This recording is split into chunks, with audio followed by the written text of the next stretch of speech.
If you can't take the book into the exam, why you need the book? The quizzes are not the ultimatum to you passing. All right. I have so many people coming to me every single day saying, I did the quizzes. Right. Somebody tell me what's the most important part of a structure. Memorizing answers, you're going to do it naturally. But if you think that memorizing it for the exam is going to help you, good luck. You got to understand the hardest part right now for you is passing the exam. But the hardest part about this whole career is after you pass the exam, what you're going to do. Right. So in a I forgot what they oxymoron would be. This really is the easiest part. Okay. It's really not the hardest part. This really is the easiest part. So if you can make it through just putting in the work, which I'm going to show you how to make it easy today, you guys, y'all got a long road ahead of you, and it's a lot more learning to do. And don't try to be an expert when you're in here studying to think you got to know it all. It's open book exam for some, closed books for others. Now, the closed book is a little bit different because, yes, you do got to understand the theory, and we're trying to create those programs where you can't understand the theory. And what I mean is, somebody tell me what's the most important part of a structure? Most important part of a structure, what is it? Foundation. Okay, you're absolutely right. The foundation. So next question is, what in the foundation is the most important part? Come on now, some of y'all been in the program for a minute now. The materials that you use to put the foundation together? Footing. You're getting close. And I just, yeah. Right. The footing. So what I want you guys to really grab from this today is there's going to be, we talk a lot about strategy, right? But one of the things we don't talk about is taking your time to learn. I know if it's something like, oh, I gotta have this done in a week too, sometimes we just set unrealistic goals for ourselves. But if you really take the time to put that visual, right, to what you're learning, because there's a lot of different keywords in here when we talk about searching keywords and doing all that you just don't understand. So you're like, what am I supposed to do? Well, I'm telling you right now, with the new feature for Learn Mode, and we're going to jump into it quickly, this is going to allow you to break things down to where you can see it. 5th grade level. All right. We ain't got to be the smartest. We're going to try to understand it at a 5th grade level. All right. And that's where you should start right now. Taking the time when you go through the lessons is getting in those questions and trying to put a visual with it. So without any more, I'm going to show you that first. And like I said, my goal is to show you today how to learn. And y'all going to see me looking up at another screen because that's how I can see you guys and make sure I'm catching messages. But again, I want to show you how to learn. So when y'all see these things pop up, right, this is our community. So when y'all see these messages are for you to read. Even if, you like, man, I'm just trying to get back to the quizzes. The quizzes are not the ultimatum to you passing. All right. I have so many people coming to me every single day saying, I did the quizzes, right? Not in our program, but in other programs too. Or should I say not just in our program, but in other programs too. And they're like, I did the quizzes. Why am I not passing? Well, it's bigger than just doing questions. As y'all know, we teach the 5-step method. But if you're not able to pick out the keywords, and we're going through questions today, if you're not able to pick out those keywords, right, that means you're not understanding the simplicity of how to break a question down. And really, and let me clear that up. The question is, what is this question asking me and why? what is this question asking me and why? That means you're asking yourself in the simplest term, looking at the keywords like we're about to do, what is it asking me? Are we talking about a roof? Are we talking about a floor? Are we talking about framing? Are we talking about whatever? It's in the question. It's not a made up answer. They're not, people say this exam is trying to trick you. It's not trying to trick you. You are a general contractor where you project manage. That's the skill of a project manager. A project manager is not a know-it-all. A project manager is not the person who started off in the field and I mean this is probably the most known way is you started off in the field and you did all these different positions, then you got your general contractor license, so you feel like you know it all. That's not what y'all know. That's not the truth. We just had a student that I'm so proud of, and I want her to share a story, so I'm putting her out there. But if y'all remember, she's out of North Carolina, Allegra, right? She had no experience, none. Don't mess with construction, and passed. All right, with 4 books. If she can do it, if Ken could do it, if Raphael could do it, if all of them, y'all know y'all can. It's just the system. So, looking at learn mode, I'm hitting maybe later. Oh, I should have just did it. My fault. But remember, when y'all on your dashboard, right, it says try learn mode, but all of these are clickable. Okay, so when you come in for the day focus, you can highlight. All right, this is your highlight guides. Everything you need to tab. All right, and everything you need to highlight. Y'all see that? And as you go through them, all you need to do is click off. Thumbs down if your book was already tabbed before you got it. Anybody book tabbed before they got it? Awesome. So if your book was not tabbed, here's the first place we learn is when we're going through these highlights. All right. Now, this book right here is the International Residential Code. It's based on your license path. Here's everything you highlight when you're in your book. And this is going to go to learn mode. When you're doing it, you click them off. It's going to save. You ain't got to worry about writing nothing down. But when you're reading them, right? And we're sitting here and just say for instance, I'm right here on this one, R401.4. It says soil tests, where quantifiable data created by acceptable soil science that's a big old word, methodologies, right? Methodologies indicate this test should be done by an approved agency using an approved method. Now, if I just read that and I had no idea, right, of what's going on in construction, I would want to learn about soil tests a little bit more, right? Now, is that important? Is like that the most important step? No. But in your book, that section is going to come up over and over again. So I want to understand maybe what kind of different soils it is. Okay. So here, like I said, when I'm done with it, I'm going to highlight it, I'm going to read it. But if I don't understand what a soil test is, I'm going to say, right back up here, explain to me what a soil test is. All right. Now, this is the old way because I'm about to show you the new way. But look what happens. Types of soil tests for building. Because everybody asked me for videos. The videos are right here. So what? It's, y'all not watching me. I know y'all get tired of me anyway. You might as well watch somebody else. I'm giving you access to them. you know what I mean? But no, honestly, if you want to watch videos, soil test types right here in building. Okay? So if you say I want to listen to something while I'm on the go, it's right here. Here's the videos. Okay? And then it has the definition. Soil test is a scientific, it goes all the way in, explains all these different things. No, you ain't gotta, dissect it, all the way, but get in there and try to understand it. All right. So that's one part. That's the highlight. I'm going back to the dashboard.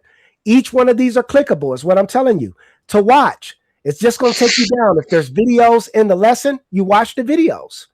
All right. If there's videos in a lesson, we're going to try to do better on that as well. But then in the quizzes, what we were just talking about, now you got pressure, regular, and learn mode. Okay. Pressure, regular, and learn mode. The difference is if you're in pressure mode, which let me define this for you. Pressure mode is once you are already been in your studying, okay, and you're feeling like I need to test myself. I need to know, am I got good timing, and am I understanding these questions to be able to break it down in that timing?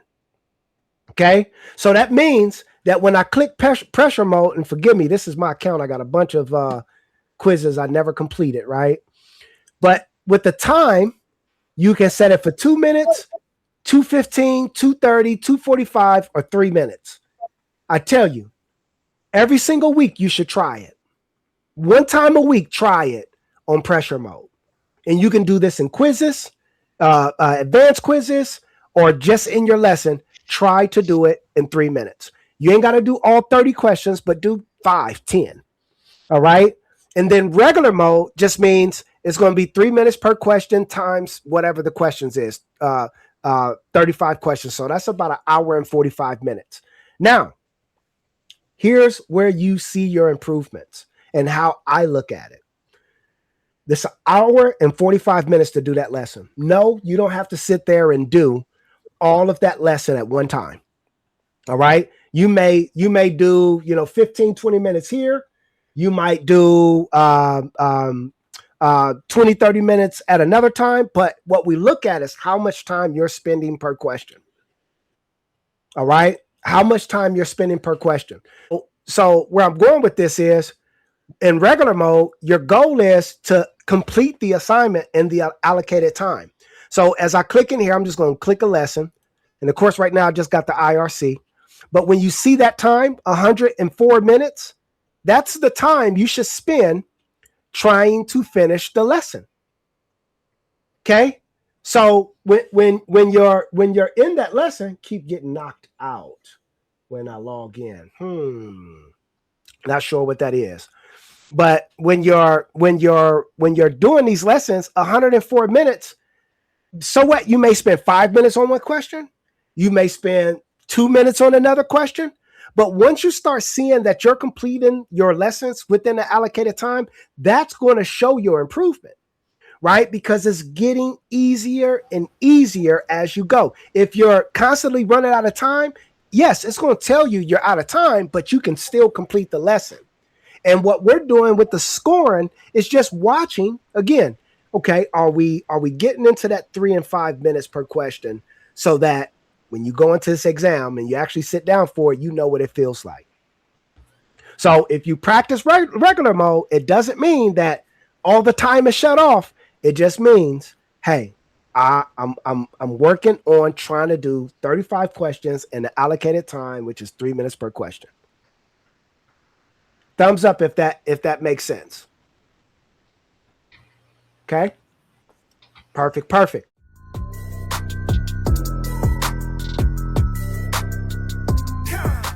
Now watch this. So it looks like even in this mode, right, we got explain this to me. Okay. So I'm going to use this question right here as an example. It says required foundation drains of gravel or crushed stone shall extend a minimum of blank beyond the outside edge of the footing and blank above the top of the footing. Is it 6 inches, 4 inches? Is it 6 inches, 6 inches? Is it 12 inches, 4 inches? Is it 12 inches, 6 inches? Now remember, every time you read the question, because I'm going to pick on somebody here, every time you read the question, read the answers too. That's part of it. Fill in the blanks so you can hear it, right? You want to hear it yourself. So first thing I'm going to ask you, what is this question talking about? And you can put it in the chat if you want. What is this question talking about? Oh, y'all killing me today. What's going on? Foundation drain. Okay, there we go. So we got He said foundation drains. Okay. Now watch this though. You said foundation drains. What I want you to see is that a keyword or is that keywords? Somebody answer. Is that a keyword? Say it again. Keywords. So it's keywords. Multiple. It's multiple. Because if you look at this, it's drains, right? And then foundation, because it's drains for foundation. So let's just, and I'm going to take this question and break it down to the simplicity so you can see it. Because sometimes, yes, foundation drains will be a short tail keyword, right? It'll be something like that. It'll be short tail. But to simplify this, require drains for foundations of gravel and crushed stone. You see how I switched it up? I said required drains in foundations of gravel or crushed stone shall extend a minimum of, because we're talking about drains. All right. So whether I look up drains or I look up foundation, they both got to align. I got to have both of those there. Right. Thumbs up if that makes sense. Okay. So let's look here. I'm gonna pull up my book. And of course, that's IRC. I'm gonna jump. I know we got some commercials in here. We got some residential, but the rules still apply. And I haven't even turned on learn mode. I'm trying to just break it down for you so you can understand first. So I'm gonna go in here. I'm gonna look at the 2021 IRC. And if y'all need this right here, I'll go ahead and push this to you so you can see by the screen. You can follow along right here if you don't got a book. So here we are. I'm in the IRC. I'm about to go to my index because remember, if we're talking about frame method, the first step is find keywords, right? That's the first step, find keywords. Where did oh, there it is, study buddy. Let me move this over here. I got a light bright as Hizak in front of me. But if we're talking about keywords, remember main keywords. I use drains, and I like foundation as a main keyword, right? And then we got supporting. Supporting is going to be crushed or stone. It's going to be, of course, gravel or crushed, right? We got minimum. We got footing. We got edge. We got a bunch of keywords that are going right here in our virtual notebook. But the whole key still is we got to find the first one, the main keywords. So I'm going to go down to drain. All right. And if you can follow along, you got your book, throw that thing out. So I got drain. There's floor drain. There's shower receptors, right? Then I got drainage, right? With clean outs, foundation, inspection and tests, or storm drainage. Y'all see that? Okay. Yep. Thumbs up. Okay. Perfect. So would you try one of these? Who would try one of these? Drainage. You would try drainage? Now, drainage and drain. I will go to foundation. Okay, but you would go drainage in the foundation. So foundation and then drain. Okay. Foundation and then drain. Okay, perfect. So what she just pointed out is if you would have went drainage and foundation, that's not drains or foundation drains. Yeah. This is drainage. This is all drainage. These are drains. So she said, I'm going to go foundation. Thank you for catching that too, Antonia. I'm going to go foundation. Look right there. So we got foundations, we got cripple wall, we got frost protection, we got inspection, we got insulation requirements, we got walls. But do you see anything about drainage? No. Okay. So what do you do in this moment? Go to drain. You go back to drain and go to it? Yeah, because I just thought about it. So we're talking about foundation drains, but foundation there would only be one type of drain under foundation, and it would be foundation drain. But under drain, there will be multiple classifications for drain. So you would probably have a better chance of finding different things under drain in my head now. Okay. So floor drain. So somebody say that again. I want to ask a quick question. Yep.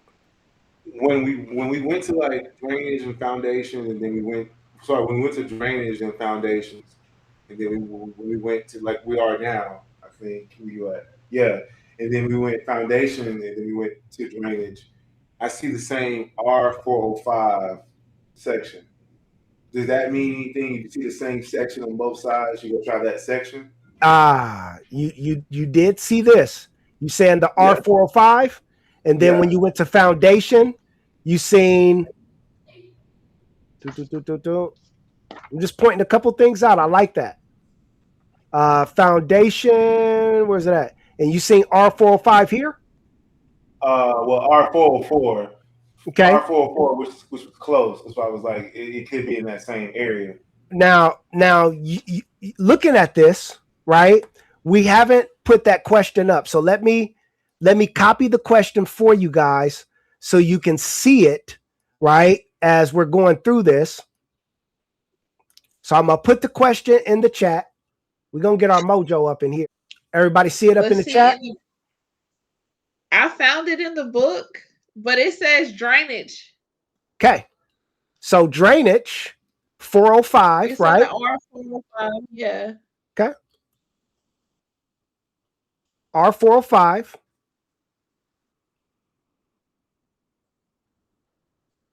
And it's under foundation drainage. Perfect. You looked at it, you said drainage, drains, right? And then you looked at foundations, you seen nothing there. You said, I gotta go with the drainage, right? That's the closest we gonna get. Correct? Yeah. Okay. So right here, we see concrete masonry foundations. Do we see concrete masonry foundations in our question? Nope. But it covers both foundations, concrete and masonry. So that means if it's CMUs or if it's concrete, it's going to be covered, right? And then the next thing we see is drainage, tiles, gravel, or crushed stone drains, right? That aligns. Gravel and crushed stone. Perforated pipe or other approved systems or materials shall be installed at or below the top of the footing or below the bottom of the slab and shall discharge by gravity or mechanical means into an approved drainage system. Gravel or crushed stone drains shall extend not less than 1 foot beyond outside edge of the footing and 6 inches, right, above the top of the footing to be covered with an approved filter membrane material. Is that correct? Yes. So our answer is what? Go back to the question. It's 1 foot and 6 inches. So 12 inches and 6 inches, right? Now, we found the answer. You can tell how different this question is. I mean, as far as the way the question's laid out here versus what you see in the book, right? And I'm going to copy it so you can see it in the chat. Well, I can't copy it. You can see it like it had 1 foot instead of 12 inches. Like, say it one more time. Say it one more time, Antonia. Oh, nothing. I was seeing where the answer is actually at the end of the paragraph. At the end of the paragraph, right? But again, you got to be used to reading, taking keywords, because if I was looking for the exact sentence, there was no way, right? And you called it. You said drainage. Well, drainage, foundation. I mean, that just makes sense, right? And I was trying to talk you out of it. But here's one thing that the feature of Learn Mode is going to allow you to do. So now we got a chance to get the answer by going that way. But Who didn't know what a foundation drain was? Rate or thumbs up if you didn't know what a foundation drain was. Okay, right? Or what about the edge of a footing? Like, what the hell is the edge of a footing? Watch this. I'm gonna explain this to me, and what it's going to do. As you know, all the questions go. I am going to, have every single question loaded up, right? So you don't have to wait on this period. But since this is a new feature and everybody knows about AI, somebody asked me, did I create this whole program with AI? Not the questions. These questions come straight out of ICC book, which is your study book. So they are exam ready. If you try to use ChatGPT and all of that to study, I'm trying to tell you, it's not going to be exact. There's a big chance of you struggling. Now look at this. We got a picture now. Y'all see this? Yeah. Everybody see it? Now it's telling you coarse granular fill round drainage tile for free water drain. Look at this. This is your drain. Here's your gravel. Here's your footing, right? Everybody see that footing? There's the caulk for your foundation, caulk in that line, right? Here's your stem wall. It's all broke down in these pictures. And you got several pictures you can dive into. All right? Several pictures. Look, there's the drain. There's the foundation. There's the gravel. So there's no more excuse about, I don't know what you're talking about. Here's the drain. Here's the gravel, right? Here's the footing. Again, foundation, showing you the footing with your rebar, right? With your forms, everything laid out. Now, if you're lazy like me, I added a listen to Coach Care feature. All right. Listen to Coach Care feature. You just play it and it's going to talk to you. Tap to resume. You can play it anywhere, anywhere in here. You guys can listen to it.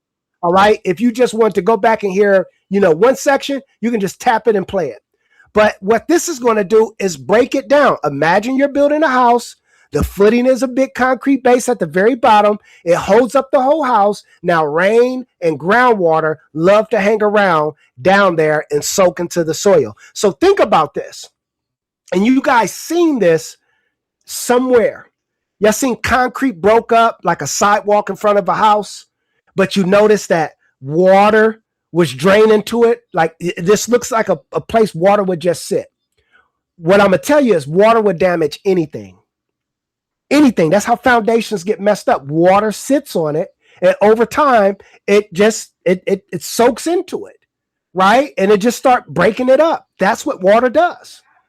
So driveways, other than trees and stuff like that, that's what water can do. So we got to have drainage at the bottom of the footing, because if not, that water is going to soak down there, it's going to sit, and then the foundation is going to just break apart. Okay? So then we talked about keywords. Understanding keywords. Footings, right? It's going to break down what a footing is. If you want to watch a video on it, it's got a video on it. If foundation drain, it's going to break down foundation drains. Okay? Gravel and crushed stone. Here's all the keywords that is going to break down for you so you understand it. Hydrostatic pressure. What is it? It's the pushing force that water creates when it builds up in the ground next to the wall. The more water, the harder it pushes. Think of it like squeezing a water balloon against a wall. Who just learned something?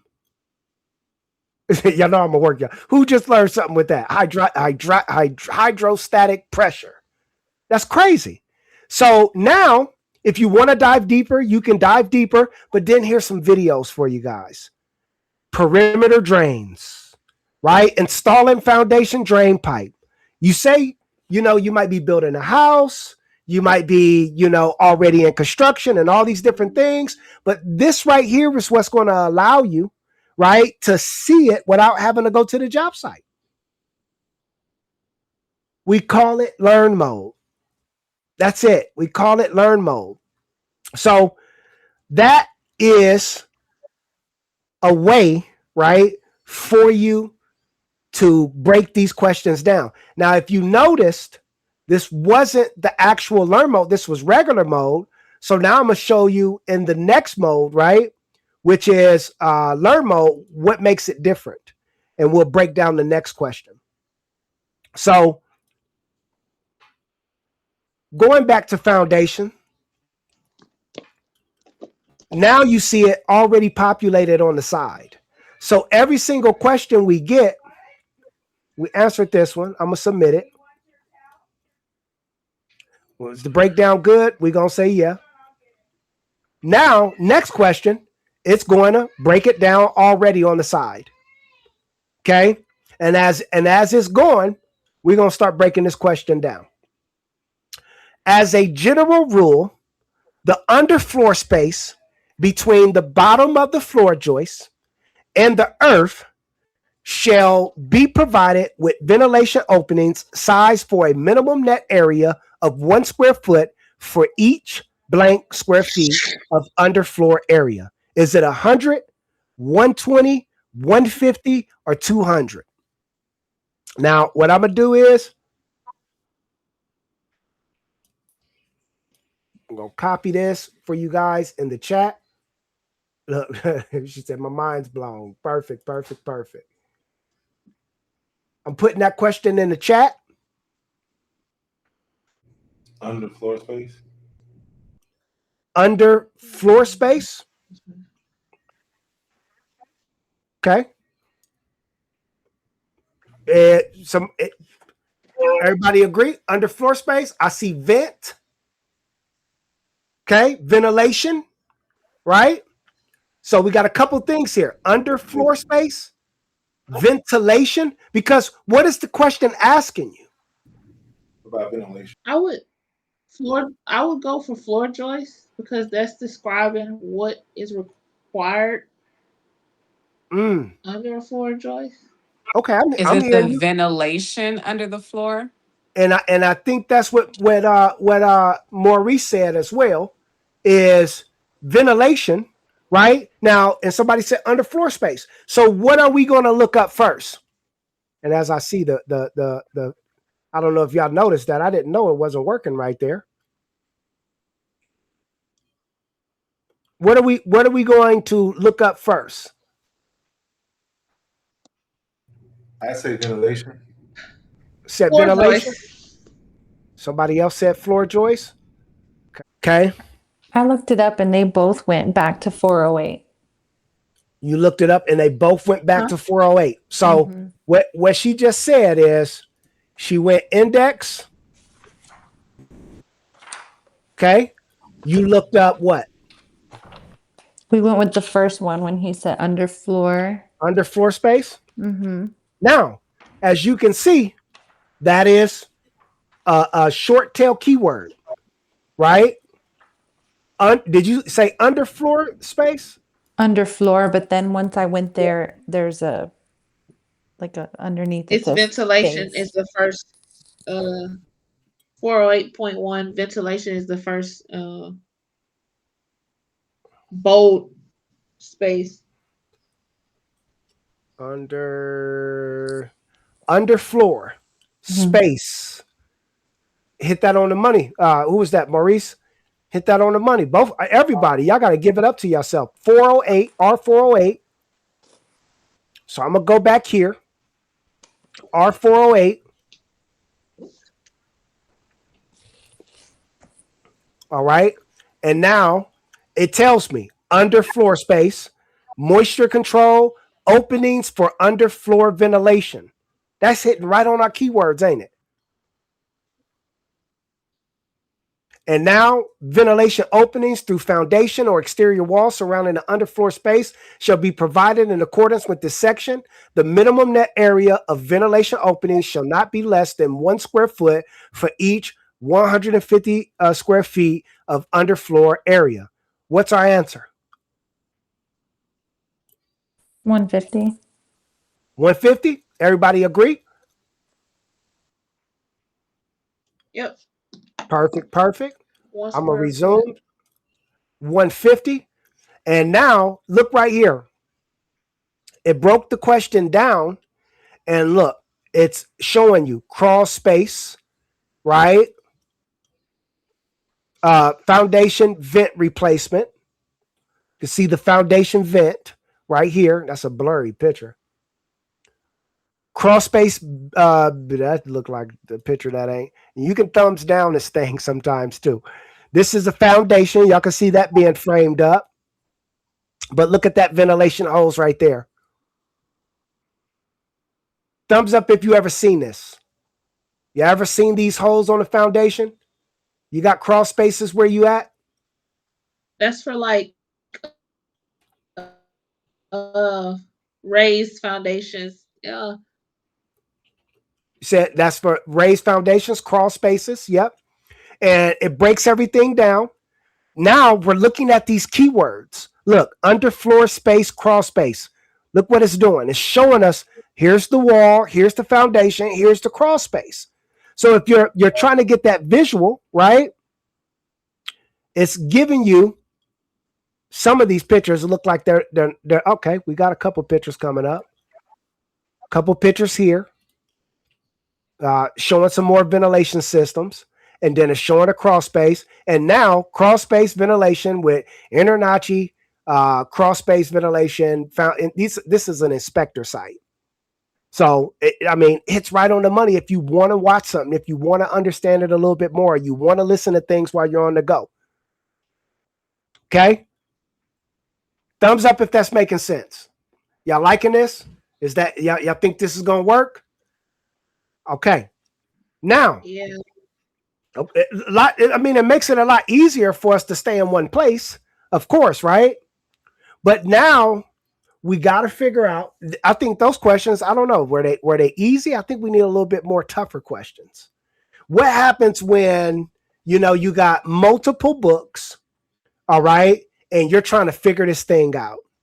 Because I think everybody here, other than San Antonio, Darlene, has more than one book. Okay. And you're like, how and what? And, what should I be doing?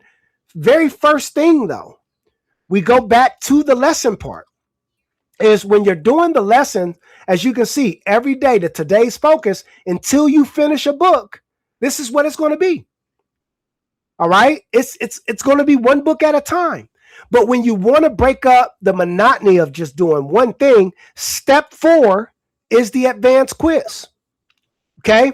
So when I hit step 4, it's on advanced mode. It's telling me I got some 10 questions, 28 minutes, because I'm setting the time. If I put it on 3 minutes, it's 30 minutes. And that's going to allow me to mix up all the books. Okay. All the books in your license path. Because I know you want to know, damn, do I know what question comes from what? But you don't have to do 1,000 questions to figure that out. You can do 10 at a time. This is pretty much a 30-minute drill that you can add to your routine over the week, so it doesn't feel like I'm just doing questions out of one book.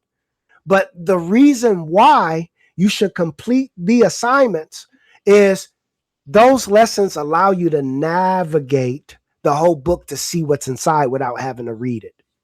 And I know I explained this multiple times, but don't feel like you in a rush unless like you got that pressure. I get it, but don't feel like you in a rush. If you can make the time, do all the lessons. That's how you're going to see yourself progress, because it might be a different section that opens you up to something you already ran through. Okay. So, and it always saves right here if you want to resume your quiz as well. All right. So one of the things I got to go back to, because we got residential in here. How many of you are residential? Hands up if you're residential. We got 1, 2, 3. Okay. We got 4 people in residential. And so Nicole, you got IBC. Maurice, you got IBC. I know Ty, she got IRC. So I'm going to break down in simple form the IRC book quick, right? And this is also, I know Nicole, since you got IBC, you do got IRC as well, because that's Arizona. And then I'm going to give you the bird's eye view of the IBC. Okay. So you can understand the concept of seeing patterns. And then y'all know I talk heavy on those two books because if you don't get those, it's going to be hard for you to pass. But then we're going to go into the second most important book. All right. That will help every last one of you if you don't have experience. And if you don't have access to this book, you just tell me, I'll give you access to this book.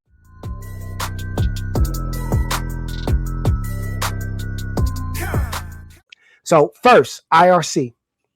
Okay. And I'm gonna break it down from this view. There's a couple different ways you got to utilize your book. And this is going to go for IRC and the IBC. All right. And we talked about this before, but we're going to break this down for everybody who have not seen this one strategy. First, understanding your table of contents is going to help you see the pattern. All right. So what I mean by that is IRC is broken down very simple. It's the build from start to finish. Okay. Now it covers residential, meaning single family dwellings, duplexes, and townhouses. That's it. So there's no commercial. All right. One of the things you got to remember in the IRC and the IBC, chapter 1 and chapter 2 are always going to be the same. It's going to be scope and administration. All right. And definitions. Chapter 1, scope and administration and definitions. Now, if you don't know what scope and administration means, here's your key. When you go to your chapter, always read the user note. Okay. This user note is going to align everything that is in that chapter so you know what you're about to get out of it. For instance, I'm going to read chapter 1. It says chapter 1 establishes the limits of applicability of this code and describes how the code is to be applied and enforced. Chapter 1 is in two parts. Part 1, scope and application. That's R1 and R02. And then part 2, administrative and enforcement, is R103 and R114. And I know Maurice asked about the R's. The R says residential, and the IBC is just going to be a number. It might be 103 or 114. And all that's saying, if it's 3 numbers, first number is the what? Somebody shout it out. What's the first number? What is that representing? The chapter, right? And if it's 4 numbers, the first 2 numbers are going to represent the chapter. And the rest is just the section. 103 is section 103, but we're in chapter 1. So the 1 and 2 family dwelling code is intended to be adopted as legally enforceable document, and it cannot be effective without adequate provisions for its administration and enforcement. The provisions of chapter 1 establish the authority and duties of the building official appointed by the authority having jurisdiction, and also establish the rights and privileges of the design professional, contractor, and property owner. Now, everything it just said, that means that there's no other chapter that we're going to be talking about building officials, all right, the privileges of the design professional, contractor, and property owner. It's all going to be in chapter 3. So if we get a question that's talking, again, scope and administration, that's the chapter. What was that? Oh, I thought somebody said something. All right. Yep, go ahead. And go ahead. How do you know if you need to be in, I'm sorry, let me go back, 2021 or 2024?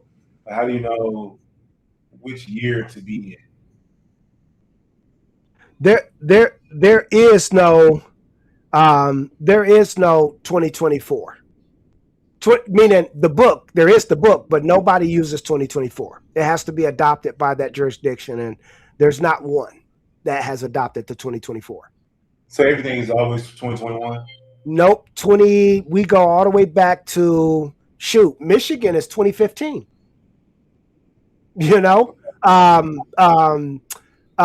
Tennessee just this year went from a 2012 IBC to the 2021. They were using 2012 all the way up into this year.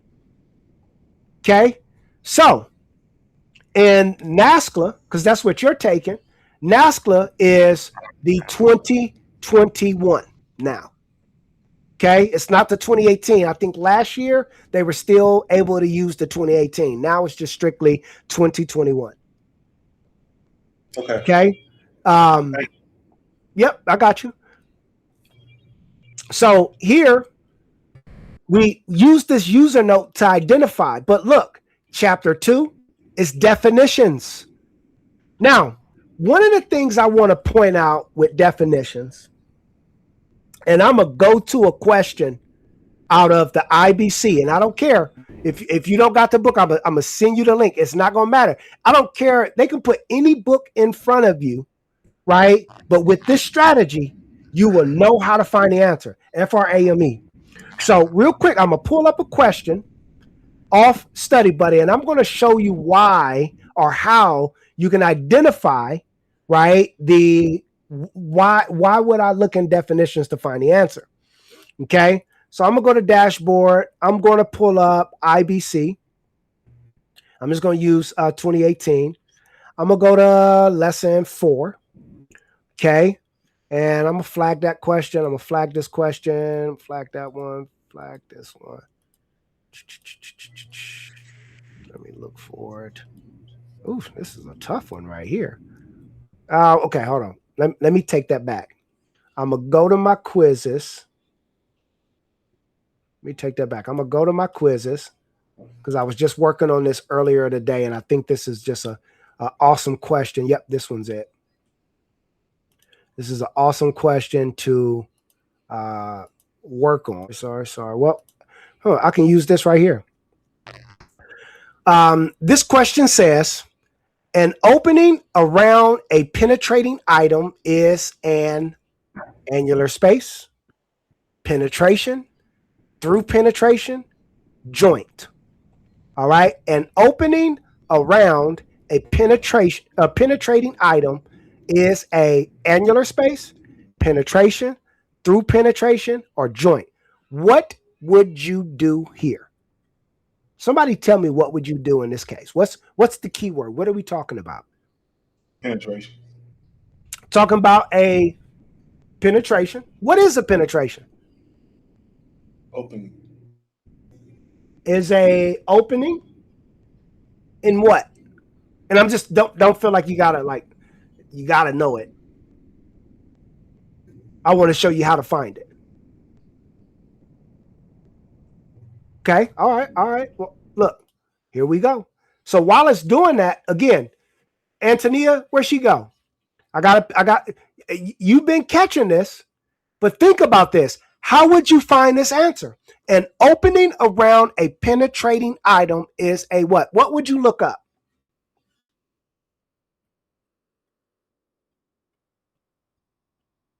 Somebody tell me, what would we look up?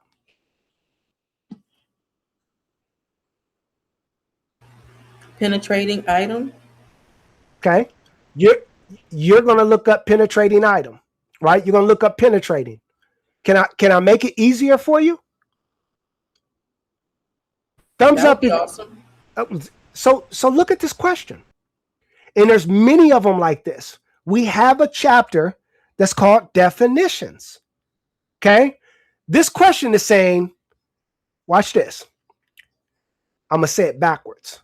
An annular space is an opening around a penetrating item. Penetration is an opening around a penetrating item. Through penetration is an opening around a penetrating item. Y'all see what I'm doing? I'm just plugging in the word, right? Joint is an opening around a penetrating item. It's telling me one of these answers is what this definition is. Is that making sense? Yes. Thumbs up if that's making sense.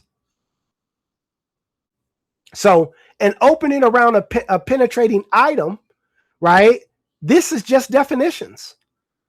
And a lot of times, if I'm just flipping through questions, you can pretty much identify the questions, right? That you just got to look up, right? So in this instance, if I'm looking at this, and this is just a trick, this is just one of those strategies that if you look at the sentence, then you look at the answers, shit, it just means you need to look up the answers. Not go play around with the keywords. Like for instance, look at this one. Materials required to be non-combustible shall be tested in accordance with ASTM E119, ASTM E136, ASTM E84. Now you're probably looking like, what the hell is ASTM? Right? How many of y'all looking like, what the hell is ASTM? How am I supposed to find that? Are you going to go look at non-combustible and materials and test it? No. When you see this question, it's patterns. This is just a pattern. Look at all, we got to know what each of the answers mean in order to know if it's materials required to be non-combustible shall be tested in accordance with. So let me ask you this. How would you look up ASTM? What is that? We go to definitions. Okay. In this case, we are talking definitions, but watch this. I'm going to pull up the book. I'm in definitions. I'm going to go ASTM, but look, it's not even there. Not even there. ASTM. Now, I'll even go IBC just to make sure, because I think we're in IBC. I'm going to go definitions. And I'm going to get back to breaking the book down, but we're aligning both the books. ASTM, ASTM. You don't see no ASTM here neither, right? What is ASTM? Anybody answer? Okay, I got you. Watch this. It's in the back of the book. It's in the back of the book. But what is it? The reference standards. It's a referenced standard.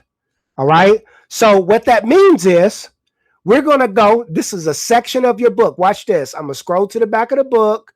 There's indexes. There's appendixes. But then there's a section called Reference Standards, Chapter 35 in the IBC, and it's also in the IRC. Reference Standards. User note. The International Building Code contains numerous references to standards promulgated by other organizations that are used to provide requirements. Did y'all just notice? I didn't even have to know how to read to pass this general contractor exam. I'm messing with y'all. But contains numerous references to standards promulgated by other organizations that are used to provide requirements for materials and methods of construction. This chapter contains a comprehensive list of all standards that are referenced in this code. These standards, in essence, are part of this code to the extent of the reference to the standard. This chapter lists the standards that are referenced in various sections of this document. The standards are listed herein by promulgated gating agencies of the standard identification, effective date, and title, blah, blah, blah, blah. Where I'm going with this is for my users, students with multiple books, the SJI, the SDI, the BCSI, carpentry and building construction, ACI 31814, ACI 31811. These are all reference books, right? So we call it by reference standards. Look, ACI, here we go, 1918. These are if y'all got those books, if you're taking NASCLA or got a commercial license, this is going to be in your path. This is where you find those references. This is how they built this book.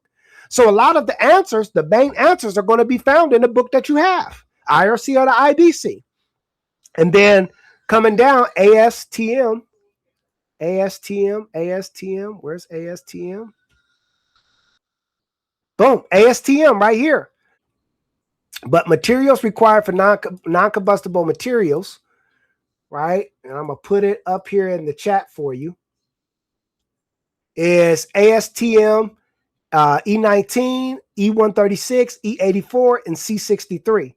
So all we have to do is look up each of those. E119.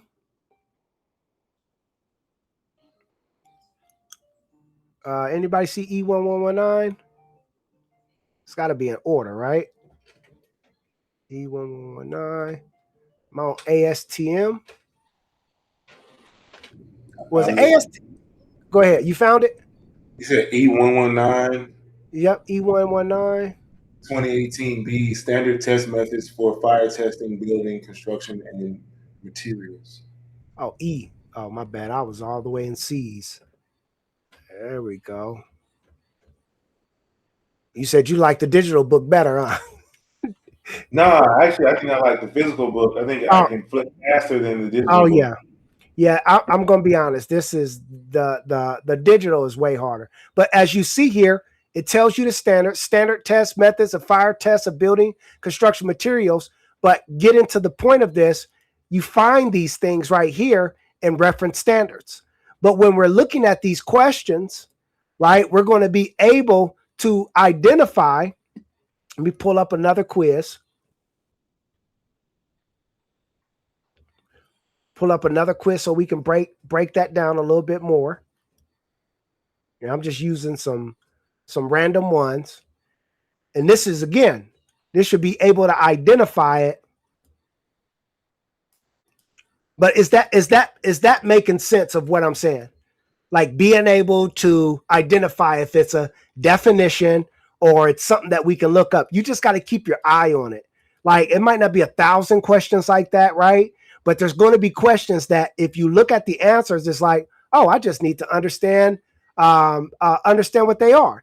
Like in this, in which of the following uses must cross corridor doors be provided with a vision panel? Well, this is a little bit different. What's our keyword right here?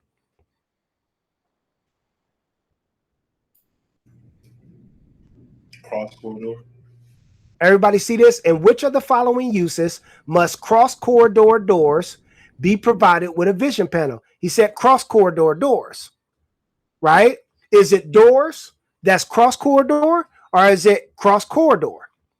Either one, as long as the keywords are aligning, you're going to be all right.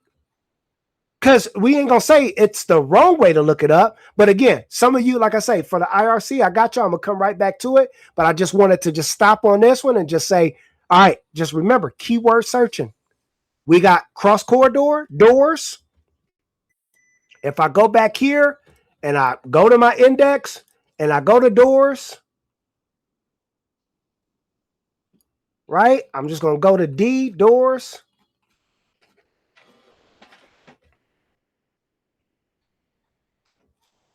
Way harder with digital. Where you at, doors? Come on now, doors. We got doors, and now we're looking for, you said cross corridor?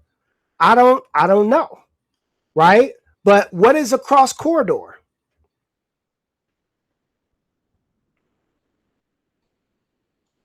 Anybody want to throw that out there? What's a cross corridor? A corridor? The cross corridor is a type of corridor? Is a type of, what's a corridor? Like a hallway. Bam, there we go. So, and that's what I was looking for. So boom, we're here. I don't see really anything that's going to take us there, right? So we're going to look up cross corridor or corridor, right? Here's corridor.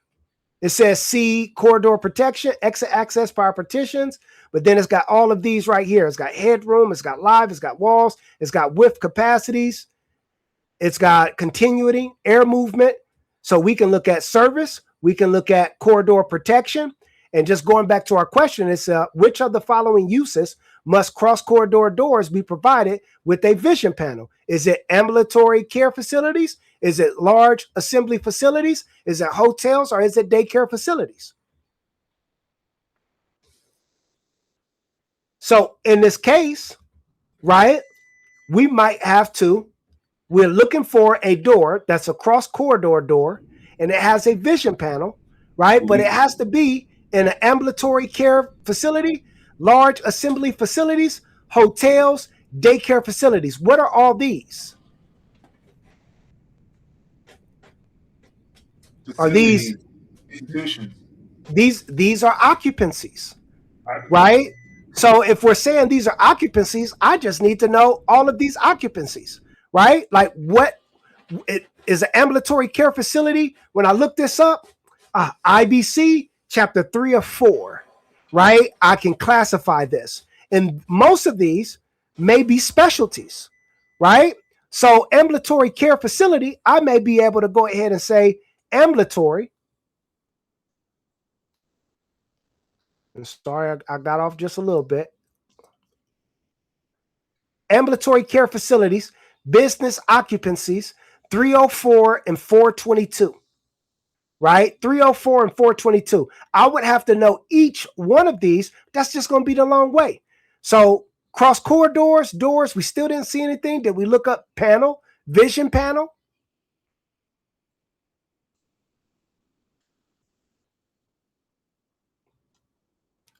I'm seeing. That's what I'm looking at. I didn't see nothing. You didn't see anything in panel? Nothing in vision? I didn't see anything in vision. And nothing. So the only thing this is going to lead us to is corridor, the other corridors, which is, I think one was service corridor.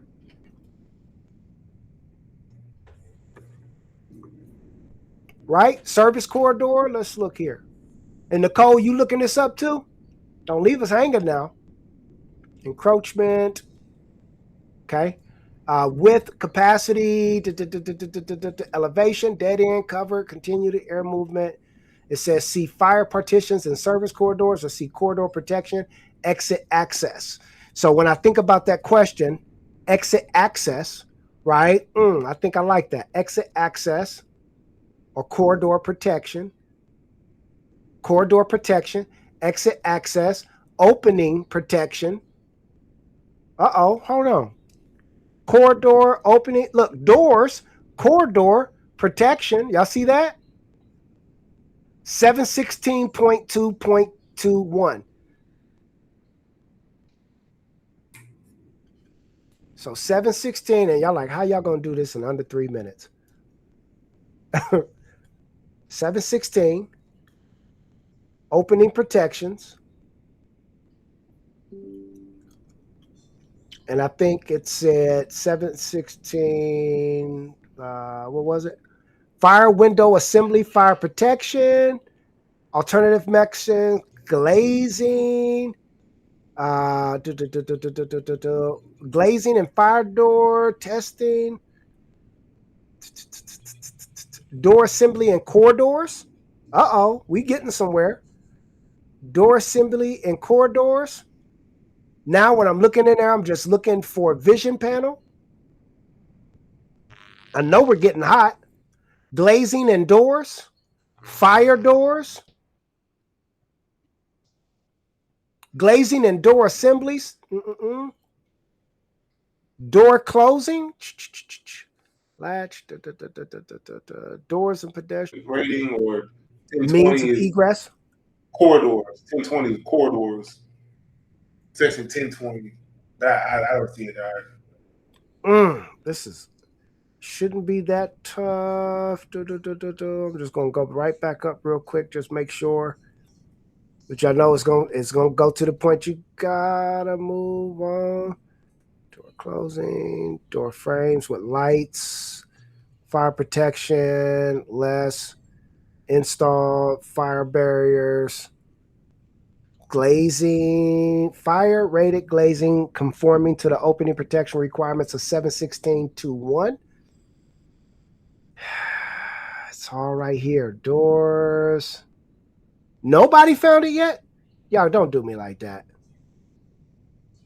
So that's going to go to my next question, or my next strategy when studying, because like I said, how to study is the key. What do you do in this instance if you can't find it? Somebody tell me, what do you do in this instance if you can't find it? You spent more than, I'm gonna say, 5 minutes looking it up, and you're frustrated. You like, you said go to the next question. Yeah. You're in learn mode. Watch this. Watch what's going to happen. All I'm going to do is just click an answer. Why not just click an answer and find out what it is? 709.5.1. All right. Now, what does that do for us? It helps us re-engineer the question, right? So how, and I mean, I'm sorry I spent so much time on searching that, but this is another important thing that you must remember when you're studying. You're studying. You don't have to find the answer if you can't find it. You ain't got to spend 20 minutes on it. Click the answer. Damn, there's the reference right there. Okay, 709.51. Let me go 709.51. And then I'm going to tell you the importance, because, I mean, I get stuck on it too while I'm sitting here in class. I'm like, yeah, I want to find it. I want to find it. But that's not important. What's important is that you find out how to find it, right? So 709.51, openings, right? Fire and smoke protection is the chapter. Openings. Oh shit! That's why we needed that door, that vision panel there. Group I2 ambulatory. It says right here, where doors protecting openings and smoke barriers are installed across a corridor and hold open devices, the door shall be automatic closing in accordance with section 716.2.6.6. Such doors shall have a vision panel with fire protection glazing materials and fire protection rated frames, the area of which shall not exceed that tested. Now, bro, right there, we highlight that section. We get it, vision panel. Maybe I just highlight that so I know where vision panel is, but we just re-engineer it. How do we find it? Oh, this is a fire and smoke protection. Why? Well, we need to, if they're coming through in an ambulatory care facility, have a way for them to see the other side of the door. Make sense? That makes a lot of sense to me. I mean, I think too, what I'm realizing is the practicality behind a lot of this is like we were doing a church, we had to take up the footings because of the downspouts and that whole thing. It made sense to be able to get drainage. But even here, like in a different career, I used to sell medical devices, but I remember being in the hospital all the time. You could see through corridors, you see vision panels, and all of them had the automatic open doors, but you could tell if there was a smoke, it wouldn't go from corridor to corridor. But you could see from corridor to corridor. That what you just said, everything has a reason. All right. Everything has a reason. Okay. And if we can wrap our mind around that question again, what is it asking me and why? He just explained the why. We see what it's asking. It's asking us about the door and this corridor and this vision panel, but why? Oh, shoot. It needs to have glass there so I can see through the other side. And oh, it has a smoke barrier. So if it's smoking on the other side, it's not going to go to the side that I'm on. Safety, right? Now we're talking IRC, but I mean IBC, but the same way you break these questions down in either book, this is the understanding we need. And so it goes right back to what I was telling you guys before. Click it, find out a little bit more about it, and of course it's going to seem, like, damn, it's going to take me forever if I got to do it with every question, but eventually it's just going to pop up while you're going through the question. You say, explain it to me, and you can get those visuals, right? I think that's the most important part, putting a visual to it. How many of you are visual learners? Thumbs up if you're a visual learner. Right? Absolutely. Quick question. Yes. If you're going through these questions, is it bad if you're starting to memorize the answers a little bit, or do you want us to continue to go through the method? Great question. Memorizing answers, you're going to do it naturally. But if you think that memorizing it for the exam is going to help you, good luck. There is 628 questions you will go over for the IBC alone. There's 600 plus you will go over for the IRC. All right. There's 200 plus you will go over for the OSHA. There's 300 plus you'll go over for your carpentry and building construction. How are you going to remember all those answers? You're going to remember some naturally. But again, if the question is laid out differently, if you're 1,000% sure, great, answer it. But a good practice would be always using the method, the FRAME, right? Find, reference, access, match, evaluate. Every single question you get, even if you're in a lesson and you know it's only covering a chapter, you need to learn how to identify the keywords because it won't be like that on the exam.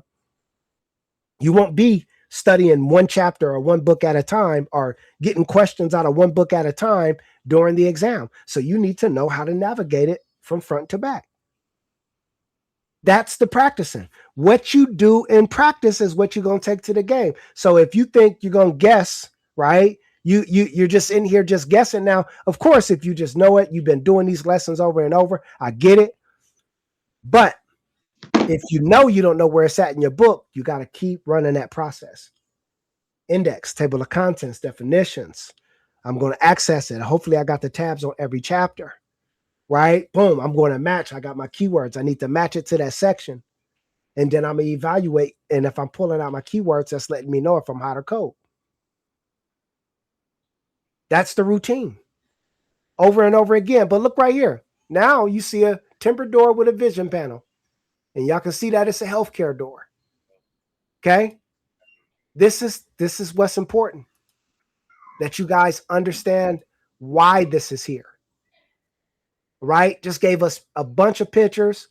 Now it's explaining, look, on a real job site, if you're building or remodeling an outpatient clinic or ambulatory care center, the inspector would check those corridors. Right? If you install a solid door with no window across a required corridor, the building can fail inspection. Come on, commercial general contractors. We about to look, picture this. You're a foreman building a brand new outpatient surgery center. The architect plans show a set of double doors halfway down the main hallway. Your supplier calls and asks, do you want solid doors or doors with lights? Because you know IBC 709.51, you say right away, we need vision panels in those doors. This is an ambulatory care facility. You order the correct doors. They pass inspection on the first try, and the building opens on time. The surgeon down the hall never has to worry about swinging a door into a patient in a wheelchair. That's the rule doing exactly what it's supposed to do. Now, I go right back to this learn mode of why I said we got to meet. It said, picture this. It's giving you on-job site examples, why it matters, job site examples, the aha moment, right? And then what is this question really asking? Imagine a long hallway in a big building. Sometimes there are doors across that hallway, like a door that cuts the corridor halfway in half. The question asks, in which type of building must those hallway doors have a little window in them? Didn't that break it down simple? Didn't that just give us, we didn't even have to, what is this question asking us? Oh shit, that's what it's asking us. Get used to reading this.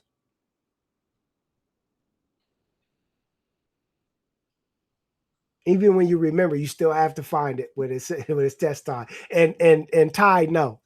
Ty, yeah, from experience, huh?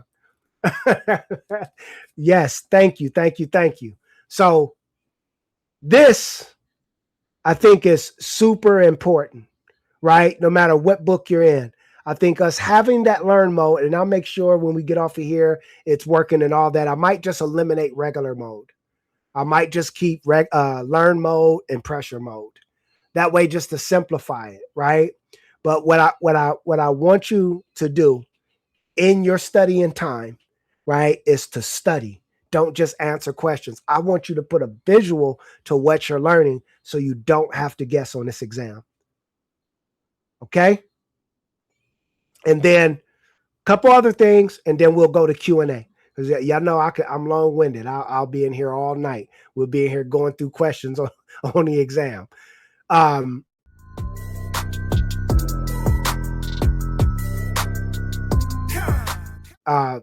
Real quick, I promised you I'll break down the IRC, so let me go there. IRC, just for everybody to understand, is super, super quick. Super, super quick, and I talk about it all the time. Here's your visual. Chapter 1 and 2, scope administration and definitions. Chapter 3, dump chapter. All right? So going back to your user note, here's your user note. Everybody has the same thing, user note, except Ty. You don't have this. I'm sorry.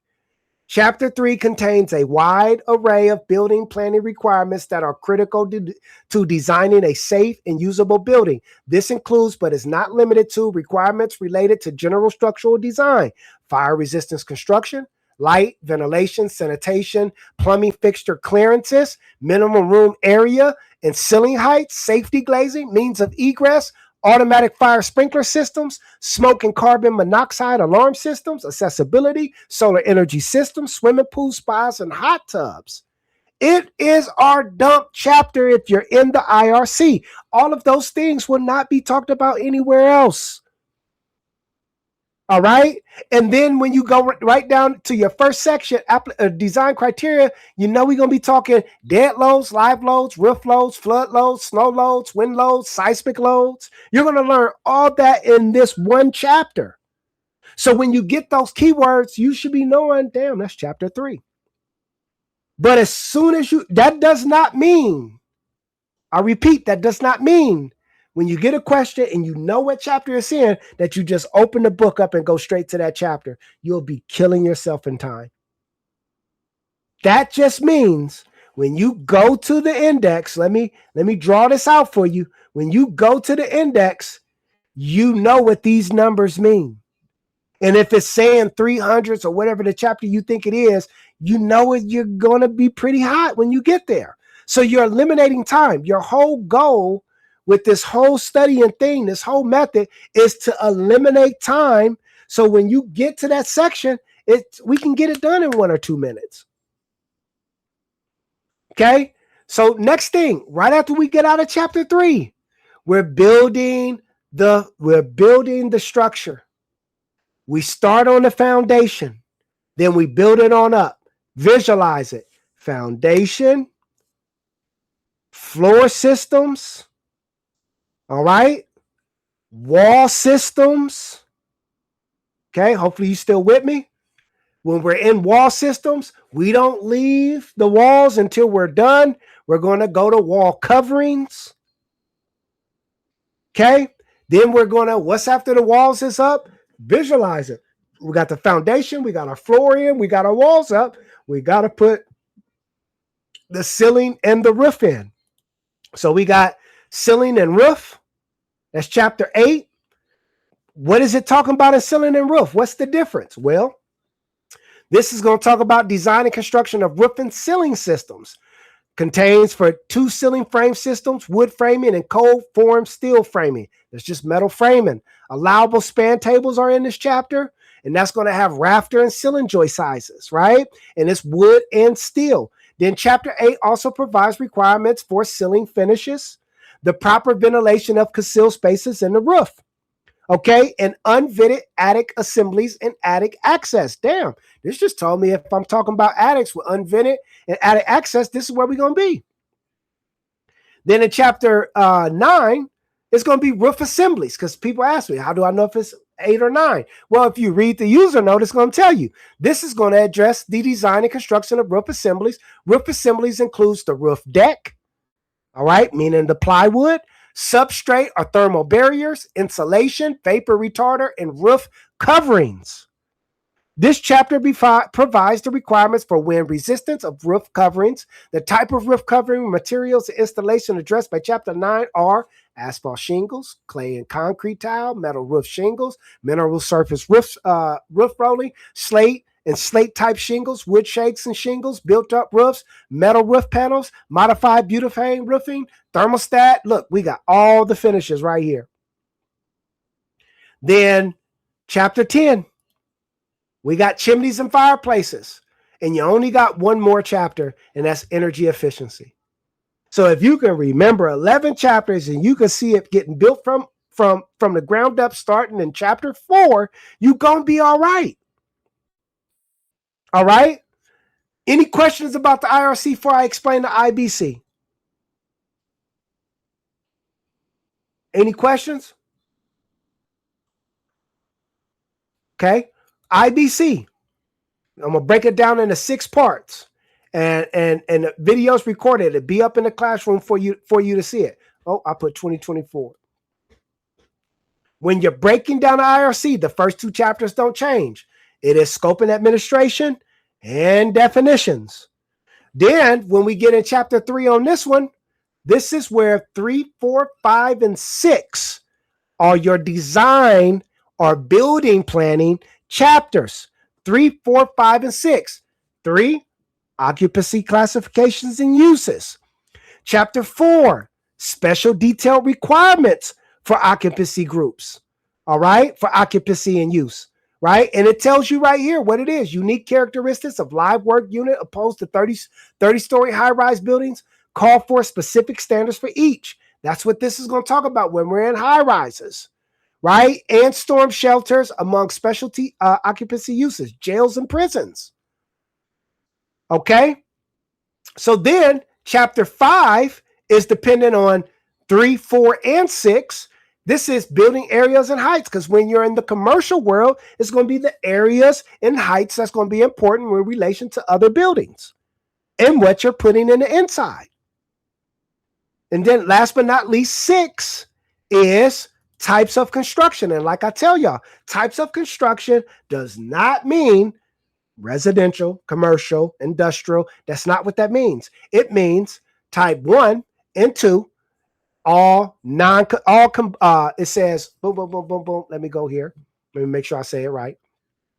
Type 1 and 2 are types of construction in which building elements specified in 601 are non-combustible materials, except permitted as in 603. So every classification is going to talk about how I built my exterior walls, how I do my finishes, how I build my interior partitions based on fire resistance ratings. Okay.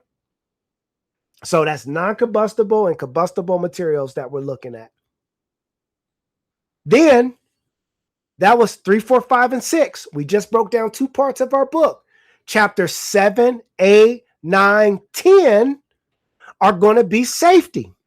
Watch this. 7, fire and smoke protections features.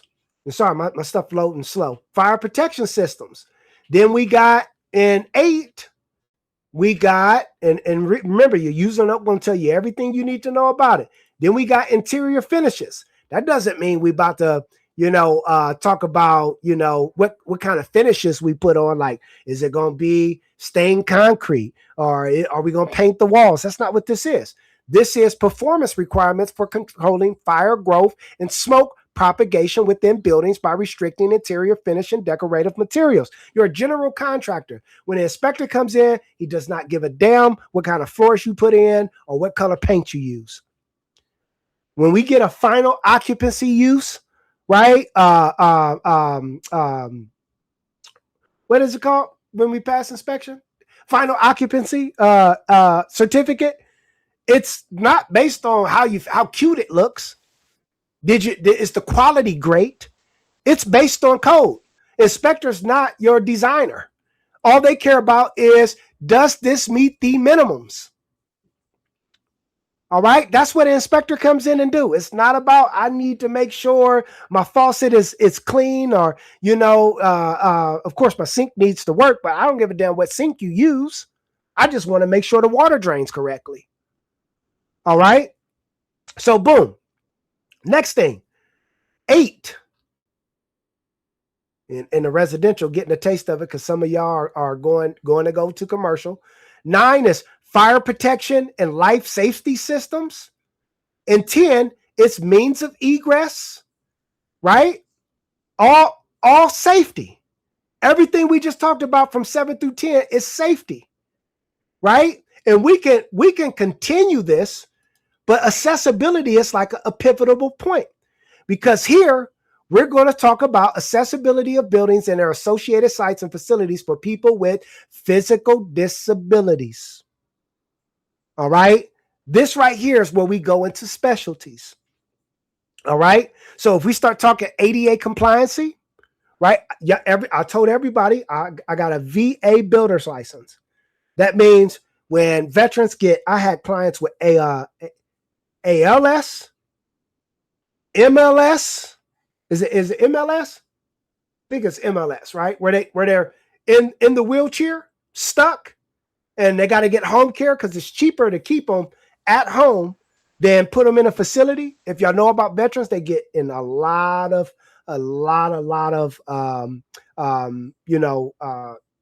injuries and sicknesses. And I mean, that's what I dealt with for many years is disabilities. I worked for an elevator company, right? But we didn't just install residential elevators for the rich and famous. It's going to be for people who have disabilities, putting grab bars in showers. And this is a big industry. Just think about it. Everybody's getting old. Every old person going to need a damn grab bar in their shower. They're going to need a 0 entry shower because they ain't going to be able to step over the tub. So for y'all GCs out there that don't know what y'all going to be doing when y'all get this license, this is a great opportunity. All right. But accessibility. This has a whole book on accessibility, right? But this chapter is going to break down most of those things. And then interior environments. This isn't about, again, colors, floors, and how cute your lights are, but it is about minimum provisions of the interior buildings, the occupied environment. Ventilation, lighting, and space heating are directly regulated in this chapter. Okay. And this plugs in your mechanical book, which is your HVAC, and your energy conservation code. So minimum room size, maximum room-to-room sound transmission, and classroom acoustics are set for educational occupancies. Interior environments, right? Then boom, boom, boom, boom, boom. I know we going on and on, but 13, energy efficiency. Provide the minimum design requirements to promote energy efficiency utilization in buildings. And then 14, exterior walls. This is not framing. This is minimum standards for wall covering materials and material performance and fire resistance and installation of wall coverings and the ability of the wall to provide weather protection in this chapter. Y'all got me? And then 15, roof assemblies. This isn't the framing of roofs, right? Like we're looking at in the IRC. This is minimum requirements for design and construction of roof assemblies and rooftop structures, criteria for the weather protective barrier at the roof. So we are going to talk in this section about some of the finishes, but this is more construction. This addressed the rooftop structures, penthouses, tanks, towers, or spires, like all the little parapets you see. That's like a wall that comes up, and it's like you can stand on the roof, and we can look this up, of course. But this is what this whole chapter is going to talk about. Okay, so now going in all the way to 15, 11 to 15, I call this are the systems. Everything from 11 to 15 is just different systems: wall systems, roof systems, accessibility. Right? The specialty when it come down to that, exterior walls, it's just systems that we're using. Okay. Then next section, that's 4 sections. Next section, we got 2 more, is 16, 17, 18, 19, 20, 21, 22, 23, 24, 25, all the way to 26. These right here, these classifications, if you look, this is where you're going to get into specific, how should I say, specific design, right? Using a certain material or process in your construction.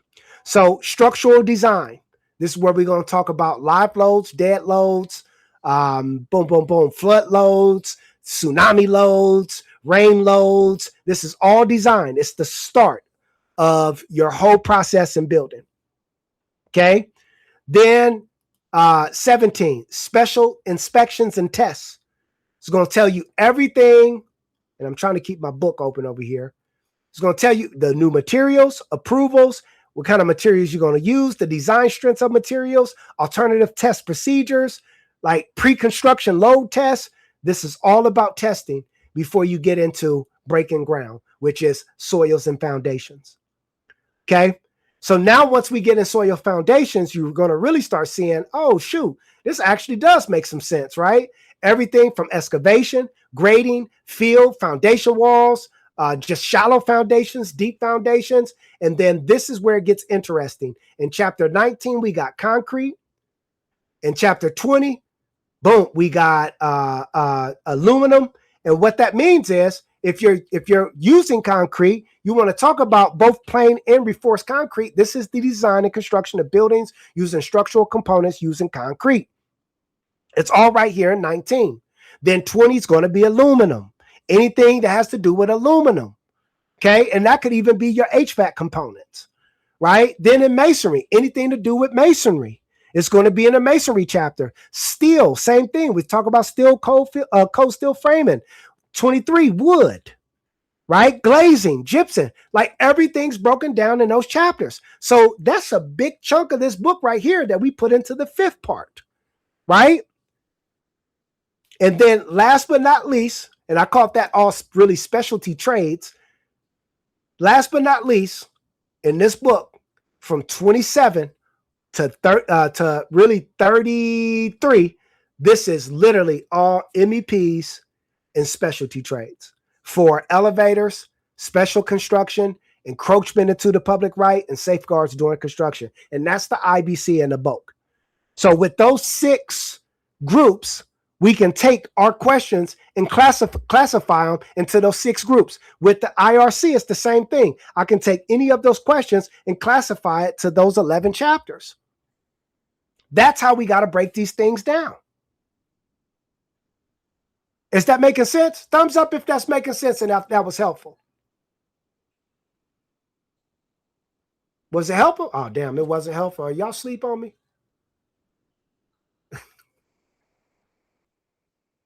Okay, all right. We got one person that said it's good. Now, last thing. And then we'll start closing it out. Last thing. What is the most important book when it comes down to learning all about construction that will help you? Whether you got an open book test or a closed book test, there's one book that even if you don't got it, you could do this lesson. And we're building a course just for this. And if y'all know we got our courses, we might not get into that today, but the one book that if you wanted to learn all about construction is your carpentry and building construction. All right. And when you go into this one, this is where, well, let me see if I can go into learn mode. All right. In learn mode, we already built it out.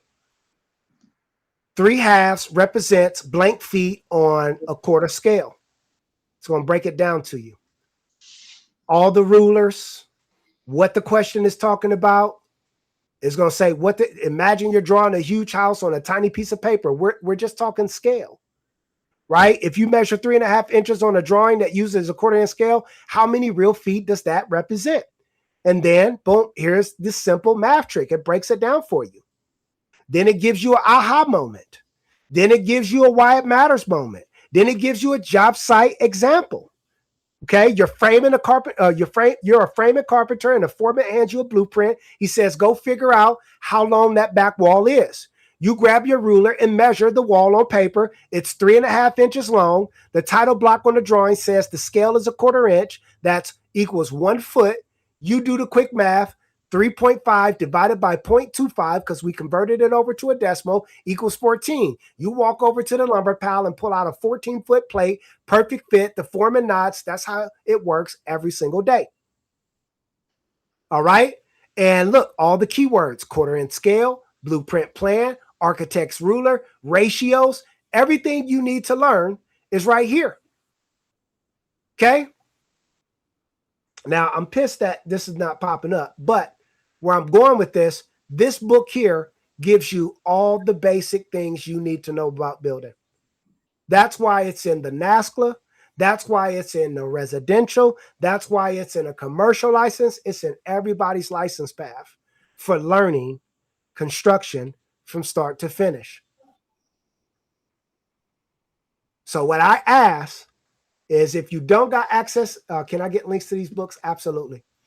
If you don't have, or if you haven't, or if you need to understand processes in construction, start with your carpentry book.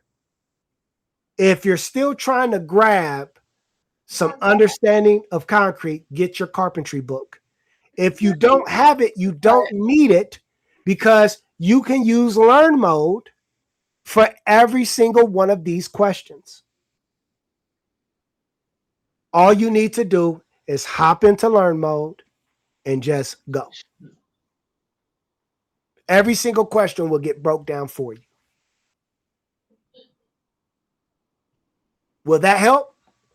Thumbs up if that Yes. helps.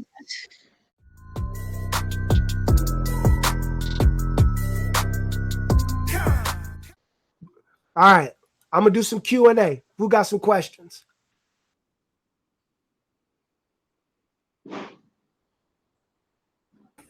Anybody got any questions? Don't tell me what y'all went this whole time. We ain't even broke 2 hours yet. So, Coach, Yes. so on the concrete and this, you said a book is already on here, or just the learn mode? So when I say the book, I mean the questions from the book. Okay. So That are on the test. yes, I can't. Y'all know I used to have the books on here. I can't show the books or give you access to the digital books, right? Other than from ICC, which we're a member of, right? But I can't give you access to any books because it's copyright infringement, unless they give me permission. So I'm working with the Modern Masonry publishers to use their books. I'm trying to go down the line and get every publisher to allow me to use the book. Then I could have the digital copy for you. Okay. But here's the thing. If you can't take the book into the exam, why you need the book? So we can't have all the books for the exam? Which license you doing, Antonia? Residential. Where at again? Louisiana. Louisiana, you can have all the books. Okay. Yeah, you can have all the books. What about for NASCLA in Georgia? Yeah, you can have all the books. But for Ty, she's doing a North Carolina one. They got 4 books you can take in, 10 books that you need to study, right? But the other 6 books are all reference books. You can't take them in because they're asking you basic questions like this. Oh, eat your food. The blank plan shows the building with boundaries. What does? Is it foundation, plot or site, floor, or framing? They're basically saying you need to know this anyway. You shouldn't have to look this up. That's the carpentry book. In California, this is what they study. Their test isn't, you got to know, how to read a chart in a sense. It's understanding basic construction. And from what I'm finding out, Michigan's the same. What is the plan that shows the building with boundaries? Is it a foundation plan? Is it a floor plan, a framing plan, or a plot and site plan? Now you can see it right here. It's a site plan. It's breaking these things down for you. Of course, it's got some random pictures up in there, but it's breaking these things down for you. And then it's going to explain to you why. And then you get to watch a video, how to read a house plan. You want to read a house plan, it's right here. Yes, we got a blueprint course, but if you want to watch this video, watch it. A blank measures horizontal angles only. Level, builder square, protractor, transit. Like it's real simple questions. In dealing with wood banks, a cambium is, of course, I went to school for that. The rings around a tree that gives it grain appearance, or a layer of living tissue, the fibers of the tree that gives it hardness. Which one is it? Somebody tell me, what's the cambium? I think I forgot. The layer, freaking living tissue produces sapwood. Ain't that something? And this is the book, like I say, that we use when I went to school. A tile without glaze is called what? Unfinished, matte, biscuit, or none of the above. This ain't nothing that, again, you got to have a book for it. It's just literally breaking down simple things. A blank is a large landing at the top of the steps. Stoop, porch, deck, large scale landing. Okay. Now, go ahead. What was you going to say? Okay. What I was going to show is last thing, and then if we don't got no questions, I'll let you go. Is yes, there's a concrete book, all right, and it's part of ICC. It's actually right here. It's called the Concrete Manual. If y'all ain't seen it, this is nationwide, right? But what I'm gonna show you is this is what it's going to be up by morning, pulling up. But where I'm about to go right now is I'm gonna use ACI as an example. Here's structural concrete right here.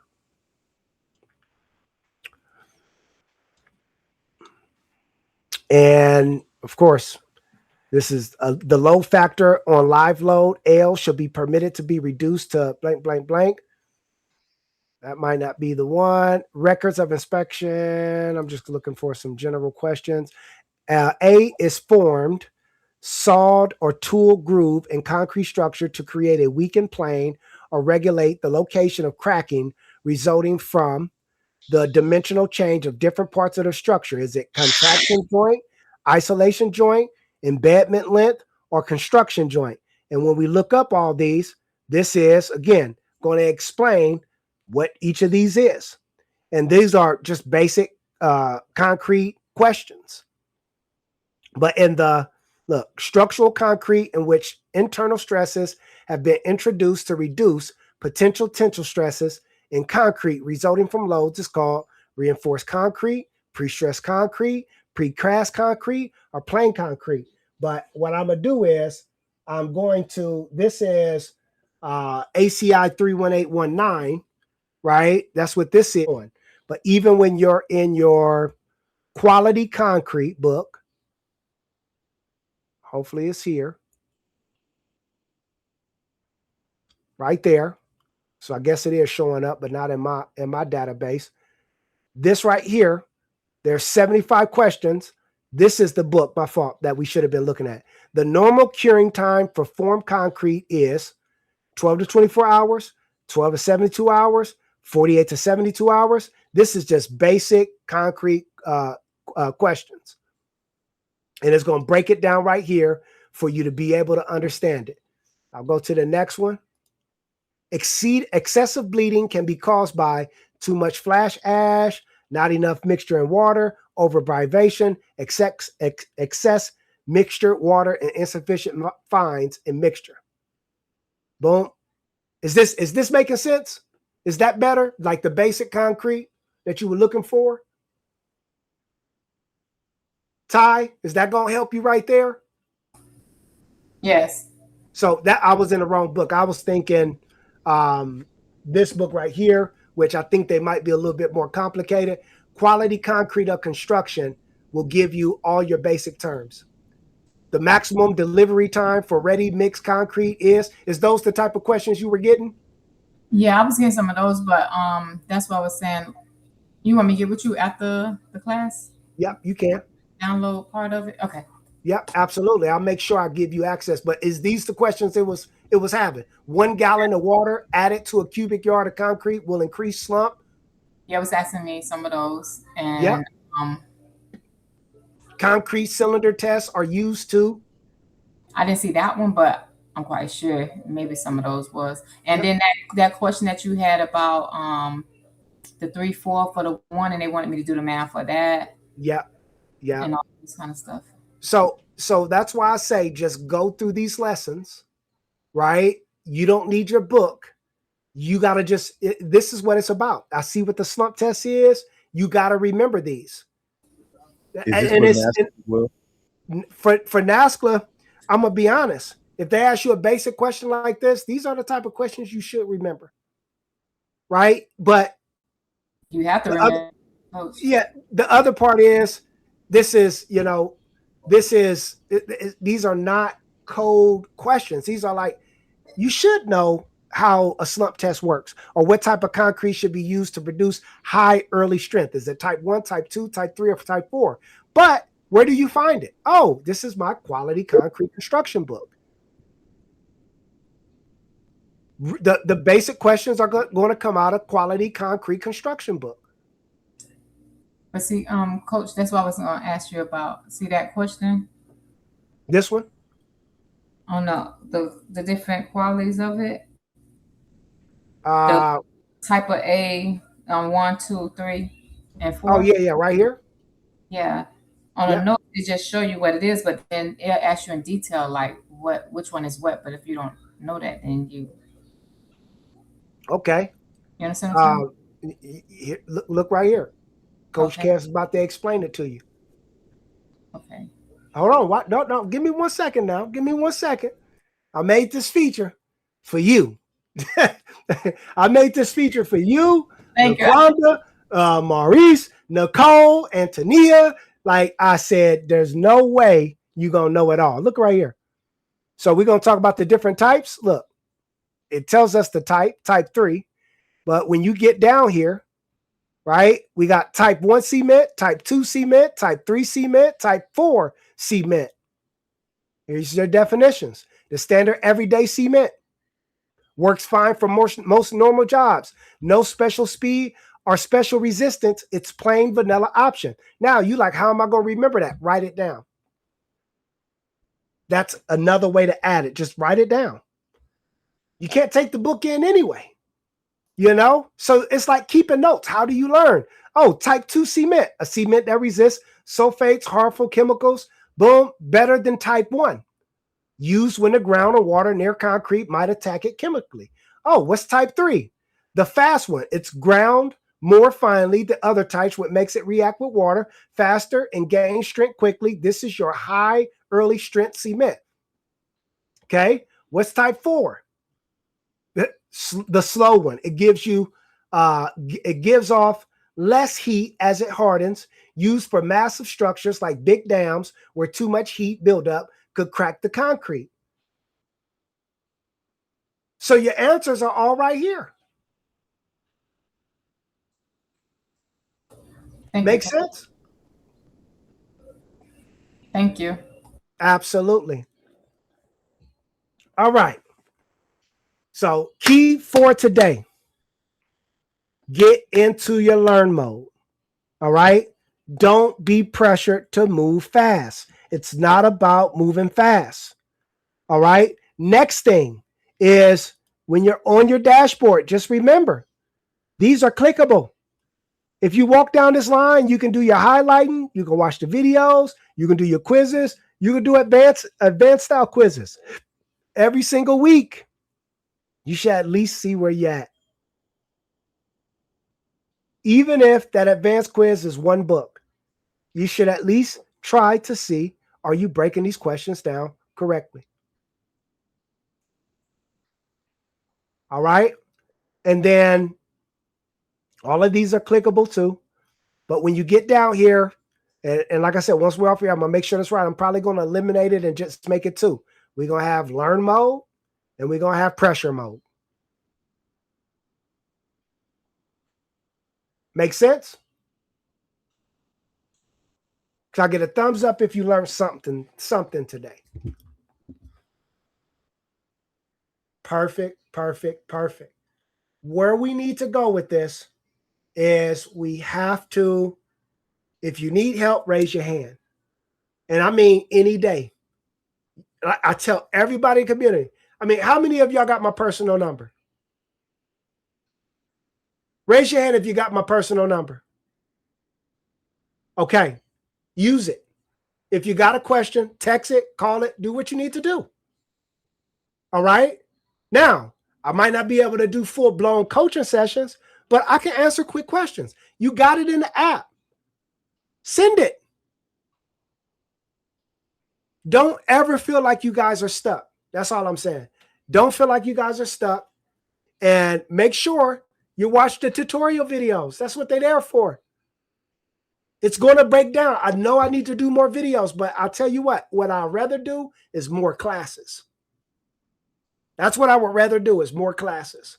So Wednesday, I think we got a class, and Thursday for sure. I mean, Friday, 10 a.m.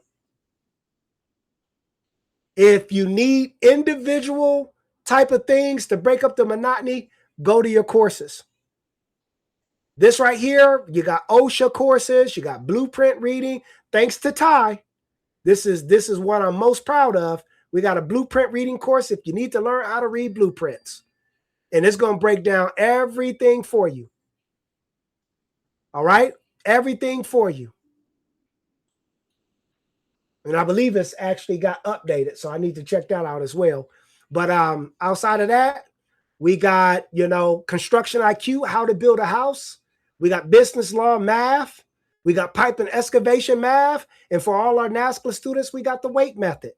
It's going to break down. I mean, this thing is literally just going to help you understand how to work through NASCLA. Everything here, the frame method, the 60-60-60 rule, the 7 buckets, the exam weight chart, how the questions are broke down, how to know your 24 books, understanding your tabs, everything you need to tab, your bucket finder, being able to ask a question and put it in the right bucket, your book finder, which book the questions go to, the 60-60-60 drill literally will start a clock for you on every single question, 60 seconds, right? So there's no excuse. And I'm constantly building. Tomorrow, by the time y'all wake up, there's going to be a full concrete course because I want you guys to really, I've been working on it. I really want you guys to understand every aspect of building. I'm going concrete first, then I'm going to do framing. All right? Friday at 10 a.m. Thank you, LaQuanda. Friday at 10 a.m. But today is only Monday. We got kids going back to school tomorrow, so I couldn't do a class tomorrow. And Wednesday is NASCLA. NASCLA is at 10 a.m. as well. NASCLA is not business and law. It's for everybody with 24 books. It's the NASCLA course. All right? And if you, last but not least, y'all know I'm long-winded. Then I'm going to let y'all go. Last but not least, go to your classroom feature when you leave here. And if you want to get a replay or you want classes that are pre-recorded, right? They're all right here. These are all the classes we've done over time. All right. Makeup class, that was an awesome one. Reasons you can't find answers. Math, they're all right here. Just go play them. All right. Well, I'm going to get going. I appreciate everybody who came today. And if there's anything you need, like I said, I'm not hiding behind an app. You can text me, call me. Just don't feel like you're stuck. That's all I say. Do not feel like you're stuck. Make sure you reach out to someone, even somebody in the community. That's another thing. Reach out to somebody close to you. They're all in the app. If you don't know where they're at, everybody in the community is in Study Buddy Connect. Here they are. Everybody's in Study Buddy Connect. So I thank you guys. I really appreciate you. Hope you have a blessed night. I will talk to you on Wednesday.